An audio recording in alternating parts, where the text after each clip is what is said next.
విక్రమ్ ని చంపడానికి నిత్య అనే అమ్మాయిని నియమిస్తుంది కళావతి. విక్రమ్ కి దొరికిన నిశీధి మర్మం పుస్తకం మళ్లీ తెరుచుకుని అందులో బంధింపబడి ఉన్న బంగారం అనే మాయా పిల్లి పరిచయం అవుతుంది. బంగారం బయటకొస్తే ఏమైనా ప్రాబ్లమ్స్ వస్తాయేమో అని మళ్లీ దాన్ని లోపలకు పంపే మార్గం అడుగుతూ ఉంటే అది మాత్రం చెప్పను అని కోపంగా అన్నాడు బంగారం. చెప్పను అంటే నిన్ను బయటకు తీసుకురావటం నాకు కుదరదు అని అంతే కోపంగా అన్నాడు విక్రమ్. కుదరదు అంటే నీ కర్మ, చూస్తా నీకు శిక్షణ ఇచ్చేవాళ్లు ఎవరు దొరుకుతారు అని ఆవేశంగా అన్నాడు బంగారం. బంగారం మాటలు విక్రమ్ కు ఆగ్రహం తెప్పించాయి. నువ్వు కాకపోతే ఇంకొకరు, ఆ ఈశ్వరుడే నా పక్కనున్నాడు, ఆయనే ఏదో ఒక మార్గం చూపిస్తాడు. ఇక ఇక్కడే ఉండిపో, నిన్ను నేను మాత్రమే విడిపించాలని ఆ ఈశ్వరుడే అనుకున్నాడు. ఒకవేళ నీకు నేను శాప విమోచనం కలిగించకపోతే ఎవరూ ఆ పని చేయరు. ఇక నీ జీవితం ఇక్కడే ఇలాగే ముగిసిపోవాల్సిందే అంటూ పుస్తకం మూసేస్తున్నట్లు నటించాడు విక్రమ్. నిజంగా పుస్తకం మూస్తున్నాడేమో అని కంగారు పడిన బంగారం, అంత పని చేయకు విక్రమ్, దయచేసి నా మాట విను. నువ్వు చెప్పినట్టే మాట వింటాను. నీకు శిక్షణనిచ్చేటప్పుడు మాత్రమే గురువుగా ఉంటాను, మిగతా సమయంలో నీకో సేవకుడిగా ఉంటాను. నీకు కావలసిన శిక్షణ ఇస్తాను, దయచేసి నాకు శాప విమోచనం కలిగించు అని వేడుకున్నాడు బంగారం. విక్రమ్ నవ్వుతూ, అలారా దారిలోకి, ఇప్పుడు చెప్పు, మళ్ళీ నిన్ను ఇందులోకి ఎలా పంపించవచ్చు, అలాగే ఎలా బయటకు తీసుకురావచ్చు, వివరంగా చెప్పు అని అడిగాడు. విక్రమ్ కి ఎందుకో బంగారం మీద పూర్తి నమ్మకం కలగటం లేదు. బంగారం బయటకొచ్చాక ఎలాంటి పరిస్థితులు ఎదురు పడతాయో తెలీదు. అలాంటప్పుడు ముందే జాగ్రత్త పడటం మంచిదని విక్రమ్ ఉద్దేశం. సరే సరే చెప్తాను, ఇదిగో ఈ పేజీ కింద ఒక చుక్కలా ఉంది చూడు, అక్కడ నీ రక్తం 3 చుక్కలు వేస్తే నాకు ఇక్కడ నుండి విముక్తి లభిస్తుంది. అలాగే నేను నీకు సేవకుడిగా మారిపోతాను. నువ్వు ఎప్పుడు ఆజ్ఞ వేసినా నాకు ఇష్టం లేకపోయినా చచ్చినట్టు ఇందులోకి వచ్చేస్తాను. నాకు మానవ రూపం వచ్చే వరకు ఈ బాధ తప్పదు అన్నాడు బంగారం. అంటే నీకు మానవ రూపం రావాలంటే నాకు శిక్షణ ఇవ్వాలి, తప్పదు అంతే కదా అని నవ్వుతూ అడిగాడు విక్రమ్. అవును తప్పదు అన్నాడు బంగారం. సరే అయితే సిద్ధంగా ఉండు అంటూ పక్కనే ఉన్న చాకు అందుకున్నాడు విక్రమ్. అది చూడగానే బంగారం కళ్ళు సంతోషంతో మెరిశాయి. విక్రమ్ తన ఎడమ చేతి వేలు మీద చిన్న ఘాటు పెట్టుకున్నాడు. రక్తం బయటకొచ్చింది. జాగ్రత్తగా 3 చుక్కలు బంగారం చెప్పిన చోట వేశాడు. అంతే, ఆ పుస్తకంలో కనిపిస్తున్న విచిత్ర లోకం నుండి ఒక మార్గం తెరుచుకుంది. బంగారం సంతోషంతో అరుస్తూ ఆ మార్గం నుండి విక్రమ్ వైపుగా పరిగెత్తుకుంటూ వస్తుంది. బంగారం ముఖంలో సంతోషం చూసి సంబరపడిన విక్రమ్ తన వైపు వస్తున్న ముప్పును మాత్రం గ్రహించలేకపోయాడు. వేగంగా పరిగెత్తుకుని వచ్చిన బంగారం నేరుగా విక్రమ్ మీదకు దూకింది. అది అతను ఊహించలేదు. పిల్లి అంటే సాధారణంగా ఉండే పిల్లిలాగానే ఉంటుంది అనుకున్నాడు. కాని బంగారం ఒక పెద్ద పులి పరిమాణంలో ఉంది. కింద పడ్డ విక్రమ్ ను పట్టించుకోకుండా అతని మీద దూకుతూ, అమ్మయ్యా నాకు విముక్తి దొరికిందోచ్, ఎన్ని వేల సంవత్సరాల తర్వాత నాకు స్వేచ్ఛ వచ్చిందోచ్ అంటూ బంగారం గెంతుతూ ఉంది. బంగారం బాగా బరువుగా ఉండటంతో ఊపిరాడక ఉక్కిరి బిక్కిరవుతున్న విక్రమ్, బంగారం ఆగు ఆగు అని అరిచాడు. అయినా బంగారం వినిపించుకోకుండా గెంతుతూనే ఉన్నాడు. విక్రమ్ కి చిర్రెత్తుకొచ్చింది. వెంటనే దాన్ని కాళ్లతో గట్టిగా తన్నాడు. అయినా పట్టించుకోకుండా ఇంకా గట్టిగా తొక్కుతూ ఉన్నాడు బంగారం. బంగారం కావాలనే తొక్కుతూ ఉన్నాడని అర్థం చేసుకున్న విక్రమ్ ఈసారి 2 కాళ్లు 2 చేతులతో బలమంతా ఉపయోగించి కొట్టాడు. చిత్రంగా బంగారం అస్సలు లెక్క చేయలేదు. అసలేమీ జరగనట్టే గెంతుతూ ఉన్నాడు. ఇక లాభం లేదు అనుకున్న విక్రమ్ తన శక్తి ఉపయోగించి పులి పంజా దెబ్బ కొట్టాడు. అయినా లాభం లేదు. బంగారం కాస్త కూడా చలించలేదు. ఈసారి ఆశ్చర్యపోవటం విక్రమ్ వంతైంది. తను కొట్టిన ఆ దెబ్బకి బంగారం పైకి ఎగిరి పైకప్పు గోడకు తగులుతుంది అనుకున్నాడు. కాని ఒక్క అంగుళం కదలకపోవటం పక్కన పెడితే అసలు దెబ్బే తగలనట్టు గెంతుతూ ఉంది. అప్పుడు అర్థమైంది బంగారం నిజంగానే శక్తివంతుడు అని. కాని బంగారాన్ని ఆపాలి, లేకపోతే కష్టం అనుకున్న విక్రమ్ ఈసారి తన చేతికున్న 9 ఉంగరాల శక్తిని ప్రేరేపించి గట్టిగా దెబ్బ కొట్టాలి అనుకున్నాడు. ఉంగరాల నుండి శక్తి వెలువడిన మరుక్షణం బంగారం ఒక్కసారిగా అక్కడి నుండి దూరంగా గెంతాడు. వెంటనే విక్రమ్ పైకి లేచాడు. ఓరి నాయనో, నువ్వెంటయ్యా బాబు, ఇంకొక్క క్షణం ఆగితే చంపేసేవాడివేమో అన్నాడు బంగారం. మరి నువ్వు చేస్తుందేంటి, ఎంత అర్చినా పట్టించుకోవే, నీ కింద పడి నేను నలిగిపోయేవాణ్ణి అని కోపంగా అన్నాడు విక్రమ్. సర్లే, ఆ ఆయుధం ఉపసంహరించుకో, నీకు ఆటలుగా ఉన్నట్టుందే, అవి ఎందుకో ఏమిటో తెలియకుండానే ఇష్టం వచ్చినట్టు ఉపయోగిస్తున్నావు అన్నాడు బంగారం. నిజమే, విక్రమ్ కి కూడా వాటి గురించి పూర్తి అవగాహన లేదు. ఒకసారి మాటల మధ్య ఈ ఉంగరాల గురించి వేదాంశ్ చెప్పాడు. ఆ ఉంగరాలను ఆత్మశక్తితో ప్రేరేపించి ఆ 9 శక్తి కలిపి ఒక శక్తివంతమైన ఆయుధంగా ఉపయోగించవచ్చని వేదాంశ్ చెప్పడంతో ఇప్పుడు తన దగ్గర ఎటువంటి ఆయుధం లేకపోవడంతో అనుకోకుండా ఆ శక్తిని ఉపయోగించబోయాడు. మరి నాకు వేరే దారి లేదు, అందుకే ఉపయోగించాలనుకున్నా అన్నాడు విక్రమ్. అసలు నిన్ను అంటూ కోపంగా పెద్దగా అరుస్తూ మళ్లీ విక్రమ్ మీదకు దూకాడు బంగారం. ఈసారి విక్రమ్ పక్కకి తప్పించుకుని బల్ల మీద పెట్టిన కత్తిని చేతిలోకి తీసుకున్నాడు. కాని అంతలో బంగారం మాట్లాడుతూ, అసలు నేను బయటకు వచ్చిన క్షణమే నీ తలని నరికేయాల్సింది, నేను తప్పు చేశాను అంటూ పులిలా మారిపోయి పంజా విప్పి విక్రమ్ మీదకు వెళ్లాడు.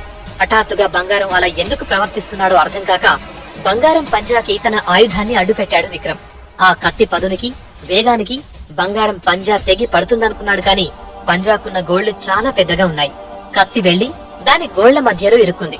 బంగారం గట్టిగా నవ్వుతూ, పిల్ల కుంక, నా ముందే నీ ఆటలా, ఈ రోజుతో నీ ఆటలు కట్టు, నిన్ను చీల్చి చెండాడమే, చూస్తూ ఉండు అంటూ రెండో పంజా కూడా విసిరాడు బంగారం.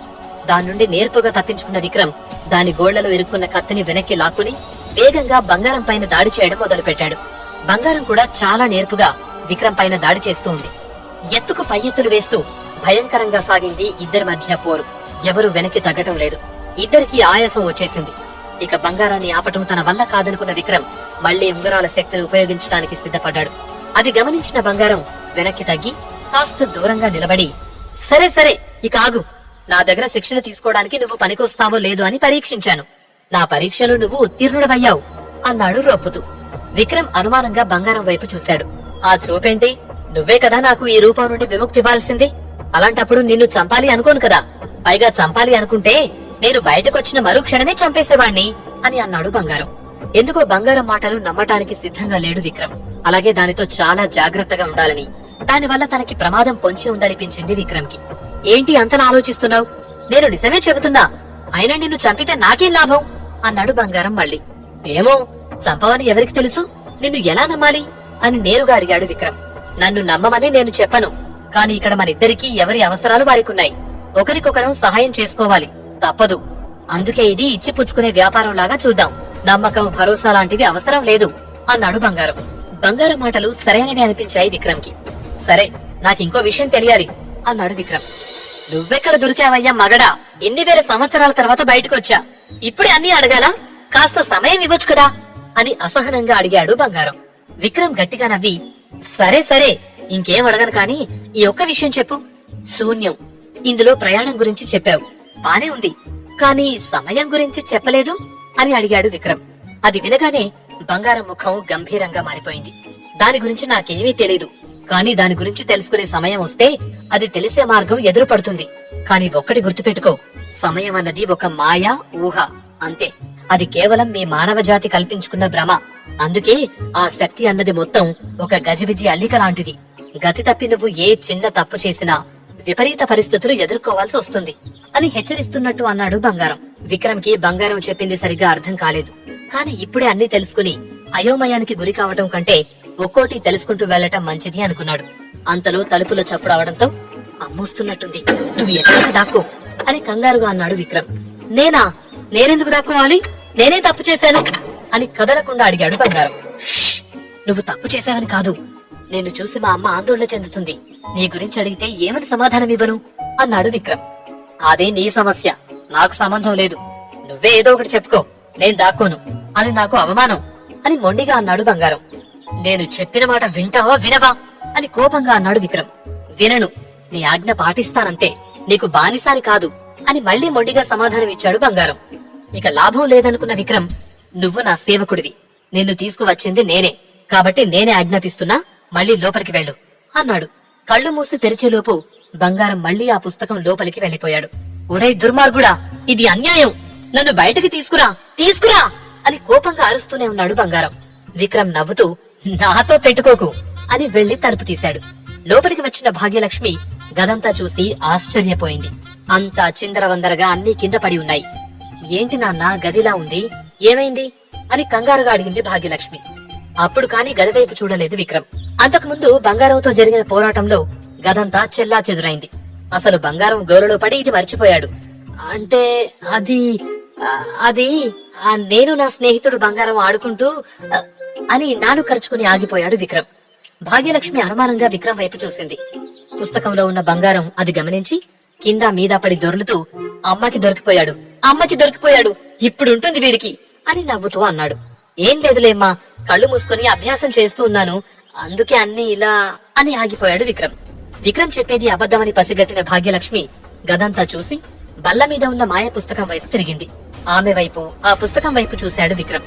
అది పెద్దగా పట్టించుకొని భాగ్యలక్ష్మి, సరే సేవకులను పంపిస్తాను, గది సర్దుతారు, నువ్వు జాగ్రత్త అని అక్కడి నుండి వెళ్లిపోయింది. భాగ్యలక్ష్మి చూపు పుస్తకంపై పడిన మరుక్షణం అందులో ఉన్న బంగారం అలజడికి గురై ఆమె వైపు చూశాడు. ఎందుకో ఆమెను చూడగానే బంగారం భయంతో వణికిపోయాడు. నాగినీదేవి, శ్వేతనాగుల మహారాణి, ఈమె విక్రమ్కి తల్లా అని ఆశ్చర్యపోయాడు. భాగ్యలక్ష్మి వెళ్లిన తర్వాత విక్రమ్ మళ్లీ పుస్తకం దగ్గరికి వెళ్లాడు. విక్రమ్, ఆవిడ నీ కన్న తల్లా అని అనుమానంగా అడిగాడు బంగారం. అవును, ఈ గది నుండి ఏవో శబ్దాలు వచ్చాయట, ఏమిటో అని చూడ్డానికి వచ్చిందిలే అన్నాడు విక్రమ్. విక్రమ్ చూస్తే జగదేక వీరుడు, ఇక అతని తల్లి నాగులకే రాణి. అమ్మో, ఇకపై చాలా జాగ్రత్తగా ఉండాలి, లేదంటే విక్రమ్ కి ఏ చిన్న హాని జరిగినా గుటుక్కుని మింగేస్తుంది ఆవిడ అని భయపడ్డాడు బంగారం. సరే, ఇప్పుడు నీకో పరీక్ష నేను పెడతాను అన్నాడు విక్రమ్ బంగారం దగ్గరకొచ్చి. బంగారం ఆశ్చర్యంతో, నాకు పరీక్ష? ఏంటో అది అని అడిగాడు. శూన్య శక్తి విద్యలో మొదటి పద్ధతి నువ్వు నాకు చెప్పాలి అన్నాడు విక్రమ్. అది విన్న బంగారం పడి పడి నవ్వుతూ, ఏంటి నీకు పరిహాసంగా ఉందా? ఇంకా నువ్వు దానికి సిద్ధం కాలేదు అన్నాడు. నేను సిద్ధం అవునా కాదా అనేది పక్కన పెట్టు, నువ్వు చెప్పేది చెప్పు, నా ప్రయత్నం నేను చేస్తాను. అసలు ఈ విద్య నీకు తెలుసని నాకు కూడా తెలియాలి కదా అన్నాడు విక్రమ్. మంచిగా చెబితే వినే రకంలా లేవు నువ్వు, నీ కర్మ. ప్రయత్నం చేస్తానంటే చెయ్యి, కాని ఒక్కటి గుర్తుపెట్టుకో, తేడా వస్తే నీ ప్రాణానికే అపాయం అన్నాడు బంగారం. నాకు అన్నీ తెలుసు, ముందు నువ్వు చెప్పాల్సింది చెప్పు అని విక్రమ్ చెప్పగానే, నీ కర్మ, చెప్పిన మాట విననంటే ఇక నేనేం చేస్తాను అంటూ ఒక మంత్రం చదివి మనసు, ఆత్మ, ఆలోచనలు అన్నీ కేంద్రీకరించి 3 సార్లు ఈ మంత్రం పఠించు, ఒక చుక్కలా శూన్యశక్తి బిందువు ఏర్పడుతుంది అన్నాడు. సరే అంటూ గది మధ్యలో పద్మాసనంలో కూర్చుని కళ్ళు మూసుకుని ఏకాగ్రతతో బంగారం చెప్పిన మంత్రం పఠించాడు విక్రమ్. అయినా ఎటువంటి ఉపయోగం లేదు. దాదాపు 20 సార్లు ప్రయత్నం చేశాడు కాని విక్రమ్ సాధించలేకపోయాడు. అసలు బంగారం సరైన మంత్రమే చెప్పాడా లేదా అనే అనుమానం వచ్చింది విక్రమ్ కి. వెంటనే లేచి పుస్తకం దగ్గరికి వెళ్లాడు. ఏంటి, నేను అబద్ధం చెప్పాననుకుంటున్నావు కదూ అని అడిగాడు బంగారం. నువ్వు ముందు బయటికి రా అని కోపంగా ఆజ్ఞాపించాడు విక్రమ్. బంగారం వల్ల విక్రమ్ కి కష్టాలు ఎదురవుతాయా, లేక విక్రమ్ వల్ల బంగారం ఇబ్బందులు ఎదుర్కోబోతున్నాడా? అసలు ఏం జరగనుంది?